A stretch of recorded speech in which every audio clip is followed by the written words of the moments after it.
June 19, 1944. The morning sky above the Philippine Sea would become the execution ground of an empire's air power. And what unfolded that day would permanently shift the balance of the Pacific War in a matter of hours. As American radar operators aboard Task Force 58 detected the first incoming Japanese strike waves launched from Vice Admiral Jisaburo Ozawa's carrier fleet, few could yet grasp that they were witnessing the final, desperate gamble of Japan's once dominant naval aviation arm. For nearly 3 years, the Mitsubishi A6M Zero had symbolized Japanese aerial supremacy, carving through Allied aircraft in the early months after Pearl Harbor with unmatched agility and long-range performance. But by mid-1944, the strategic equation had changed dramatically. Waiting above the American fleet were squadrons of Grumman F6F Hellcats, the rugged, heavily armed fighters specifically designed to counter and destroy the Zero. The Hellcat was not merely another carrier-based aircraft. It represented the culmination of hard-earned combat lessons from Coral Sea, Midway, and Guadalcanal.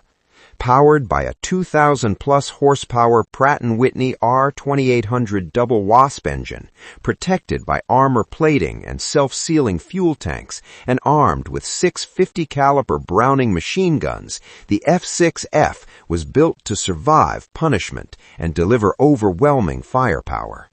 As Japanese aircraft approached in coordinated waves of fighters and bombers, American combat air patrol squadrons climbed to intercept under the direction of advanced radar control, a technological advantage Japan could not match. The first engagements began miles from the fleet, where disciplined formations of Hellcats dove through scattered clouds and tore into incoming attackers with devastating effect. Unlike the lightly built Zero, which relied on maneuverability at the cost of protection, the Hellcat could absorb damage and continue fighting, allowing American pilots to press aggressive attacks without fear of immediate destruction from a single hit. Among those pilots was Lieutenant Commander David McCampbell, who would later become the U.S. Navy's highest-scoring ace, and Lieutenant Alexander Vraciu, whose extraordinary skill and composure under pressure symbolized the new generation of American naval aviators. In one remarkable 8-minute span during the battle, Vraciu shot down 6 Japanese dive bombers, an achievement that stunned even his fellow pilots. The scale of destruction unfolding in the skies quickly became apparent as wave after wave of Japanese aircraft were intercepted long before they could threaten the American carriers below. Radar-directed interceptions allowed Hellcats to position themselves advantageously, attacking from above with superior speed and diving power. Japanese pilots, many of whom were inexperienced replacements, lacking the rigorous training of their pre-war predecessors, found themselves overwhelmed by disciplined formations, superior aircraft performance, and concentrated firepower. By midday, radio chatter crackled with reports of confirmed kills at an almost unbelievable rate. American pilots described the engagements as target practice rather than a contest between equals, a grim observation that would give rise to the nickname the Great Marianas Turkey Shoot. Yet beneath the apparent ease lay years of industrial preparation and strategic transformation. The United States had mobilized its manufacturing might to produce thousands of Hellcats, ensuring numerical superiority alongside qualitative advantage. Pilot training programs had expanded dramatically, emphasizing gunnery, formation tactics, and carrier operations with relentless precision. In contrast, Japan's pilot corps had been depleted by earlier battles, and replacements were rushed into combat with insufficient flight hours. The Zero, once the terror of the Pacific, now struggled against an adversary that could outdive, outgun, and outlast it in sustained combat. By the end of June 19th, hundreds of Japanese aircraft had been shot down, many crashing into the sea before ever sighting their targets. The American fleet suffered minimal damage in comparison, a testament not only to the Hellcat's design, but to the integrated system of radar, fighter direction, training, and industrial support that underpinned it. What had begun as Japan's bold attempt to cripple the U.S. Fifth Fleet instead became a catastrophic loss from which its carrier aviation would never recover. And as the sun began to sink toward the horizon, the true scale of the disaster was only beginning to emerge, setting the stage for an even more dramatic and desperate chapter the following day. June 20, 1944. The second day of the Battle of the Philippine Sea would seal the fate of Japan's carrier aviation as the shattered remnants of Vice Admiral Jisaburo Ozawa's fleet attempted to withdraw westward under relentless American pursuit. Although June 19 had already decimated Japanese air strength, destroying hundreds of aircraft in what U.S. pilots mockingly called the Great Marianas Turkey Shoot, Ozawa still possessed several fleet carriers, including Taiho, Shokaku, and Zuikaku, along with surviving air crews determined to strike back. Yet the balance of power had shifted irreversibly. American submarines had already delivered crippling blows beneath the surface.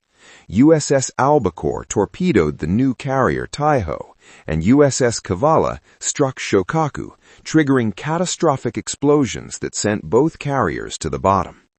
These losses alone represented a devastating blow to Japan's naval air arm, eliminating experienced deck crews, aircraft maintenance personnel, and valuable command infrastructure, in addition to the ships themselves. Above the waves, Task Force 58, commanded by Admiral Mark Mitcher, prepared to launch a long-range strike against the retreating Japanese fleet, despite the extreme distance involved. By late afternoon on June 20, American reconnaissance aircraft finally located Ozawa's carriers at the very edge of operational range. Mitcher faced a critical decision: launch a strike that might not return before darkness or allow the Japanese fleet to escape. He chose to attack. Hundreds of aircraft, including large formations of F6F Hellcats, SB-2C Helldivers, and TBF Avengers, roared off the decks of American carriers in one of the longest carrier strikes of the war. The Hellcats once again formed the protective shield around the strike force, ready to intercept any remaining Japanese fighters attempting defense. But Japan's air resistance was now a shadow of its former self. With most trained pilots lost the previous day and flight decks disrupted by earlier damage, only scattered opposition rose to meet the incoming Americans. The few surviving Zero fighters that did engage found themselves hopelessly outmatched. The F6F Hellcat's combination of speed, rugged construction, and heavy armament allowed American pilots to dominate the skies with calculated aggression. Unlike earlier in the war, when Zeros could dictate turning engagements, Hellcat pilots had been trained to exploit their aircraft's advantages: diving attacks, high-speed slashing passes, and coordinated formation tactics that prevented isolated dogfights. As American bombers pressed their attacks, additional Japanese ships were struck, including the carrier Hio, which was hit by torpedoes and later exploded in a massive fireball. Oil, debris, and wreckage littered the sea as Ozawa's fleet staggered westward, effectively broken as an offensive force. Yet, even in victory, American aviators faced a deadly challenge. The strike had been launched at extreme range, and as the sun set over the Philippine Sea, returning aircraft risked running out of fuel before reaching their carriers. In one of the most dramatic moments of the Pacific War, Admiral Mitcher made the unprecedented decision to order his carriers to turn on the lights, illuminating decks and task force positions despite the danger of submarine attack, to guide pilots home through the darkness. It was a gamble that saved hundreds of lives. One by one, exhausted Hellcat pilots descended toward the glowing decks, many landing with nearly empty fuel tanks, some ditching beside escort ships when fuel was exhausted. Rescue operations continued through the night, with destroyers and cruisers pulling downed aviators from the sea. The success of the June 20 strike confirmed what had already become clear. Japanese naval aviation had been effectively annihilated as a strategic threat.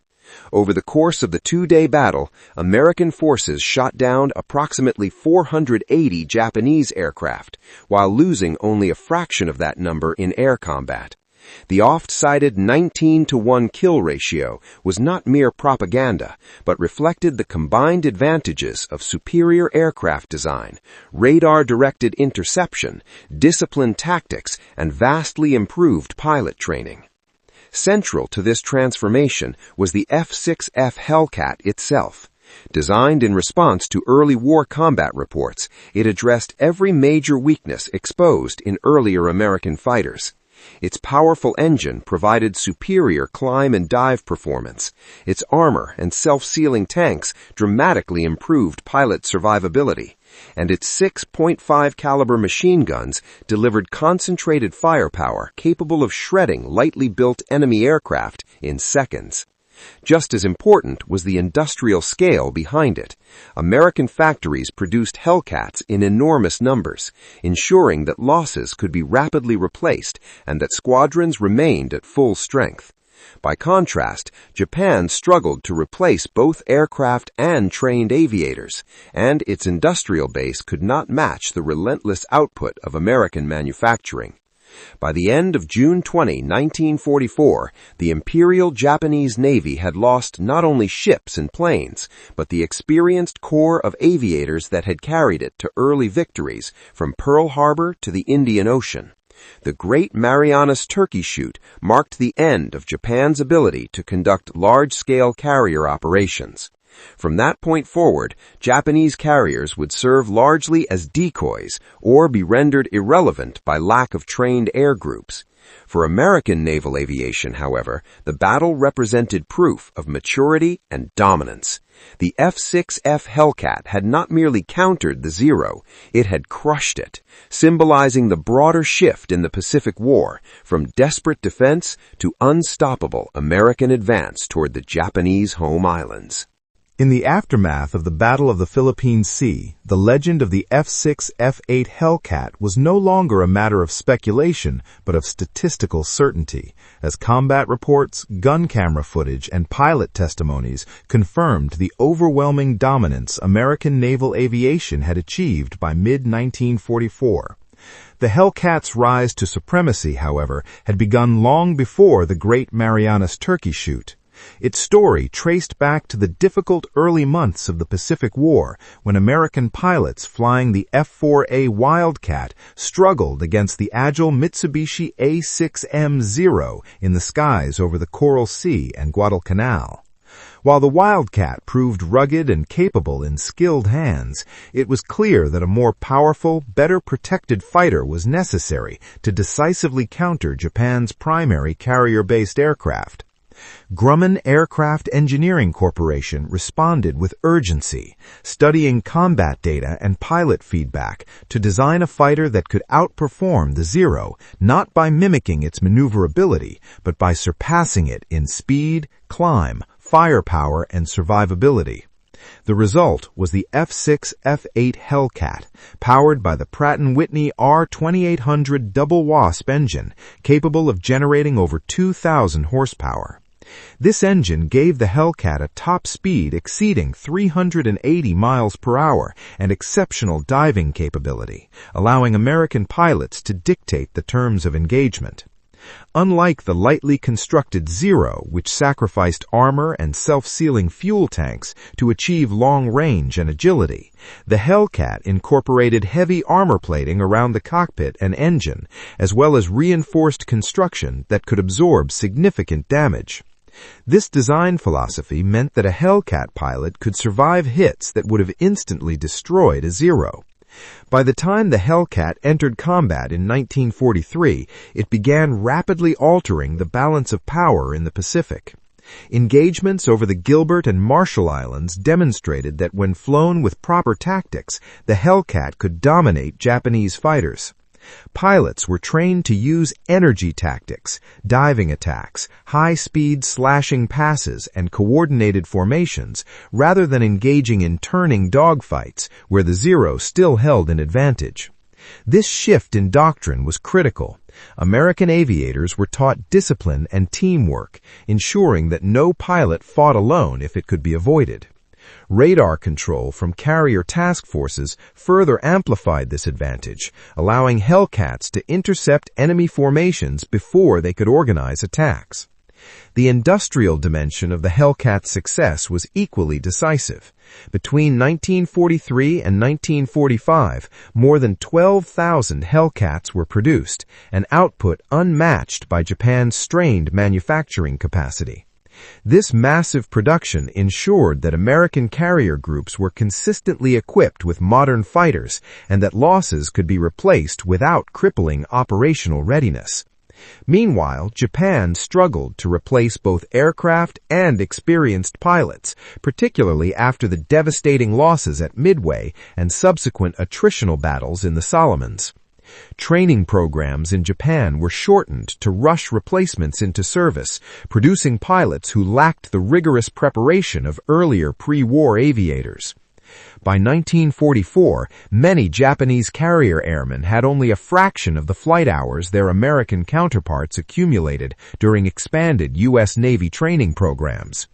The Battle of the Philippine Sea thus became not merely a clash of machines, but of systems, industrial capacity, pilot training, technological innovation, and tactical doctrine. Within this framework, individual aces emerged as symbols of the Hellcat's effectiveness. Lieutenant Commander David McCampbell achieved 7 aerial victories in a single day during later engagements in October 1944, becoming the U.S. Navy's highest-scoring ace with 34 confirmed kills, most achieved in the Hellcat. Lieutenant Alexander Vrockiew's 6 victories in 8 minutes during the Marianas battle exemplified the lethal combination of superior aircraft and disciplined gunnery. These achievements were not anomalies, but reflections of a broader pattern. By war's end, the F6F Hellcat was credited with destroying over 5,000 enemy aircraft, accounting for a significant majority of U.S. Navy aerial victories in the Pacific. Its kill-to-loss ratio stood as one of the most remarkable in aviation history, underscoring the transformation that had taken place since the dark days of 1942. The Zero, once the symbol of Japanese air dominance, could no longer compete against the Hellcat's speed, protection, and concentrated firepower. Moreover, American naval doctrine had matured into a sophisticated integration of radar, fighter direction, coordinated strike packages, and industrial support that Japan simply could not match. As Allied forces advanced toward the Philippines and eventually Okinawa, the Hellcat continued to serve not only as a fleet defense fighter, but also as a ground attack platform, strafing airfields, supply depots, and shipping targets. Its versatility further cemented its reputation as the backbone of U.S. Navy carrier aviation during the critical final years of the war. By the time Japan's carrier aviation effectively ceased to exist as a meaningful force, the Hellcat had become more than an aircraft. It was a symbol of American adaptation, resilience, and overwhelming production power. The stunning defeat inflicted upon Japanese pilots during the Great Marianas Turkey Shoot was therefore not a sudden miracle, but the culmination of 2 years of hard-earned lessons, technological refinement, and relentless industrial mobilization that had transformed the Pacific Air War beyond recognition. By late 1944, the dominance of the F6F Hellcat was no longer confined to the Philippine Sea, but extended across the vast expanse of the Pacific, where American carrier task forces advanced steadily toward the Japanese homeland. The Battle of the Philippine Sea had shattered Japan's carrier air arm, but it was during the subsequent Philippines campaign and the massive Battle of Leyte Gulf in October 1944 that the full strategic consequences became unmistakable. With experienced Japanese naval aviators largely eliminated, the remaining carrier air groups were composed increasingly of hastily trained pilots with minimal combat preparation. When American forces landed on Leyte in October 1944, Japanese leaders launched Operation Show Go, a complex plan designed to lure the U.S. fleet into a decisive confrontation. Although the surface engagements of Leyte Gulf would become the largest naval battle in history, the air component once again revealed the widening gulf between American and Japanese capabilities. F6F Hellcats from Task Force 38 provided constant combat air patrols over the fleet, intercepting incoming raids long before they could threaten troop transports and carriers. Radar-guided fighter direction allowed Hellcat squadrons to climb to optimal altitude and position themselves for diving attacks, a tactic refined over 2 years of Pacific combat. Japanese aircraft that attempted coordinated strikes found themselves fragmented and intercepted piecemeal, often shot down before forming effective attack formations. During these engagements, Hellcat pilots demonstrated not only superior aircraft performance, but also disciplined teamwork, attacking in pairs and divisions to ensure overlapping fields of fire and mutual support. The technical advantages of the Hellcat remained decisive. Its 6.50 caliber machine guns delivered devastating bursts capable of tearing apart lightly armored Japanese planes, while its rugged construction allowed it to withstand return fire and continue fighting. Even when damaged, many Hellcats were able to return to their carriers, a survivability factor that preserved experienced pilots and maintained operational continuity. In contrast, Japanese aircraft, particularly older Zero variants, were highly vulnerable to concentrated fire and often erupted in flames after only brief engagement. As Leyte Gulf unfolded, Hellcats were not limited to air superiority missions. They also strafed enemy airfields in the Philippines and Formosa, destroying aircraft on the ground and further crippling Japan's ability to contest the skies. The strategic bombing of Japanese air bases by carrier aircraft, heavily escorted by Hellcats, systematically dismantled what remained of organized resistance in the region. It was during this period that a new and desperate Japanese tactic emerged, the kamikaze attack. Beginning in October 1944, specially organized suicide units attempted to compensate for conventional air weakness by deliberately crashing explosive-laden aircraft into Allied ships. Even in confronting this grim new threat, the Hellcat proved indispensable. Combat air patrols intercepted many kamikaze aircraft before they could reach the fleet, reducing potential damage and saving countless lives. Although some attackers penetrated defenses, the majority were shot down by vigilant Hellcat pilots, guided by radar controllers, who had refined early warning systems into an efficient defensive network. Meanwhile, American pilot training programs continued to produce skilled aviators in large numbers, supported by a logistical and industrial apparatus capable of sustaining continuous operations across multiple theaters. Factories in the United States maintained high output of Hellcats and spare parts, ensuring carriers remained fully equipped. Japan, facing fuel shortages, industrial disruption, and dwindling resources, could not hope to match this pace. The once feared Zero, though still maneuverable, was increasingly obsolete against the faster, better armed, and better protected Hellcat. By the end of 1944, the cumulative tally of aerial victories attributed to the F6F reflected not only battlefield success, but systemic superiority.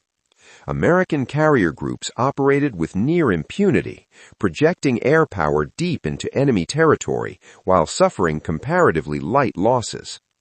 Individual aces continued to add to their records, but their success was rooted in collective doctrine rather than lone heroics. The Hellcat functioned as part of an integrated war machine that combined radar, coordinated strike tactics, industrial production, and disciplined training into a coherent whole. As Allied forces prepared for operations closer to Japan itself, including the looming battles for Iwo Jima and Okinawa, the Hellcat stood as the backbone of naval air supremacy. The transformation from the uncertain days of 1942 to the overwhelming dominance of late 1944 illustrated a broader truth about the Pacific War. Technological adaptation, industrial capacity, and systematic training could overturn early disadvantages and decisively reshape the balance of power. The F6F Hellcat was not merely superior to the Zero in specifications, it embodied the strategic evolution of American naval aviation into a force capable of crushing opposition and sustaining offensive momentum all the way to Japan's doorstep. As 1945 began, the F6F Hellcat remained a central pillar of American naval aviation, even as newer aircraft like the F4U Corsair expanded their presence on carrier decks and land bases across the Pacific. The Hellcat's reputation had already been cemented during the Great Marianas Turkey Shoot and the battles over the Philippines, but its role in the final assaults against Japan demonstrated that its effectiveness extended beyond air superiority into ground attack, fleet defense, and strategic support. During the invasion of Iwo Jima in February 1945, Hellcats flew continuous combat air patrols over amphibious forces, intercepting Japanese aircraft attempting to disrupt landings, while also strafing entrenched positions on the island itself. The rugged construction that had once allowed Hellcats to survive dogfights with Zeros now enabled them to endure ground fire as they delivered rockets and machine gun bursts against airfields, artillery sites, and supply depots. The aircraft's adaptability proved invaluable in supporting Marines fighting through heavily fortified terrain. In April 1945, during the massive Battle of Okinawa, the Hellcat confronted one of the most intense aerial threats of the entire war, large-scale kamikaze attacks launched in waves against the U.S. fleet. Japanese leaders, having lost the capacity to wage effective conventional carrier warfare, relied increasingly on suicide tactics in a desperate attempt to inflict crippling losses. Hellcat squadrons, guided by radar picket ships positioned around the fleet, intercepted many incoming formations at distance. Pilots learned to prioritize speed and positioning, diving aggressively to break up attack runs before kamikaze aircraft could descend toward ships below. Although some attackers slipped through and caused devastating damage, the majority were shot down by disciplined Hellcat patrols combined with concentrated anti-aircraft fire. The aircraft's firepower, 6 50-caliber machine guns delivering sustained bursts, allowed pilots to disable or destroy incoming threats quickly, often within seconds of engagement. By this stage of the war, the disparity in pilot training was stark. American aviators typically accumulated hundreds of flight hours before entering combat, trained in gunnery, formation tactics, carrier landings, and coordinated fleet defense. Japanese replacement pilots, by contrast, frequently had drastically reduced training periods due to fuel shortages and resource constraints. The Zero itself, though upgraded in later variants, could not compensate for these systemic disadvantages. Its lack of armor and self-sealing fuel tanks remained a fatal weakness against concentrated Hellcat fire. Meanwhile, American industrial capacity continued to outpace Japanese production by a vast margin. The United States had manufactured over 12,000 Hellcats during the war, ensuring that carrier air groups remained fully equipped and able to rotate aircraft as needed. This industrial dominance meant that operational tempo could be maintained without exhausting resources. During strikes against the Japanese home islands in the spring and summer of 1945, Hellcats escorted bombers, strafed airfields, and attacked shipping in coastal waters, steadily eroding what remained of Japan's defensive capacity. They also served in night fighter roles, equipped with radar pods, intercepting enemy aircraft under cover of darkness and further extending American control of the skies. Individual aces continued to build impressive records, but by 1945, the narrative of the Hellcat was less about individual heroism and more about systemic superiority. The aircraft had become a symbol of a mature and integrated naval aviation force, capable of executing complex, multi-carrier operations with precision. Radar coordination, disciplined formations, and efficient deck operations ensured that Hellcats could be launched, recovered, refueled, and relaunched with remarkable speed. As American carriers operated increasingly close to Japan, launching strikes within sight of the home islands, the psychological effect was immense. The once dominant Japanese naval air arm had been reduced to fragmented resistance and desperate suicide missions. By the summer of 1945, it was evident that Japan could no longer contest control of the air over its surrounding seas. When atomic bombs were dropped on Hiroshima and Nagasaki in August 1945, and Japan announced its surrender shortly thereafter, the Pacific Air War had already been decisively won. The F6F Hellcat, credited with destroying more enemy aircraft than any other U.S. Navy fighter in the conflict, stood at the center of that achievement. Its success was not accidental, but the product of deliberate design, careful adaptation to combat lessons, and immense industrial and training infrastructure that supported it. In the final analysis, the Hellcat's dominance over the Mitsubishi Zero symbolized a broader transformation in the Pacific War, from early Japanese superiority to overwhelming American control of sea and sky. By the time World War II ended in August 1945, the F6F Hellcat has secured its place not only as the dominant carrier-based fighter of the Pacific War, but as one of the most decisive aircraft in naval aviation history. From its combat debut in 1943 to the climactic battles of 1944 and 1945, the Hellcat systematically dismantled the aerial power that had once carried Japan to sweeping victories across Asia and the Pacific. The transformation it represented was not merely technical, but strategic, industrial, and doctrinal. When the Mitsubishi A6M Zero first appeared in 1940 and then stunned Allied pilots after Pearl Harbor in 1941, it embodied Japan's early war superiority in training, tactics, and aircraft design. Light, long-ranged, and extraordinarily maneuverable, the Zero thrived in an environment where experienced Japanese pilots could exploit its agility against less prepared opponents. Yet that advantage was built on fragile foundations. The Zero sacrificed armor and pilot protection to maximize range and turning performance, leaving it vulnerable to concentrated fire. As the war progressed and experienced Japanese aviators were lost in battles such as Midway, Guadalcanal, and the Solomons, the structural weaknesses of Japan's training system and industrial base became increasingly apparent. The United States, by contrast, responded to early setbacks with systematic adaptation. Combat reports were analyzed, aircraft were redesigned, and pilot training programs expanded on an unprecedented scale. The F6F Hellcat was the clearest expression of this transformation. Designed specifically to counter the Zero, it combined raw engine power, rugged durability, and heavy armament into a platform that rewarded disciplined tactics. Rather than attempting to outturn the Zero, Hellcat pilots used altitude, speed, and coordinated formations to dominate engagements. The result was not simply parity, but overwhelming superiority.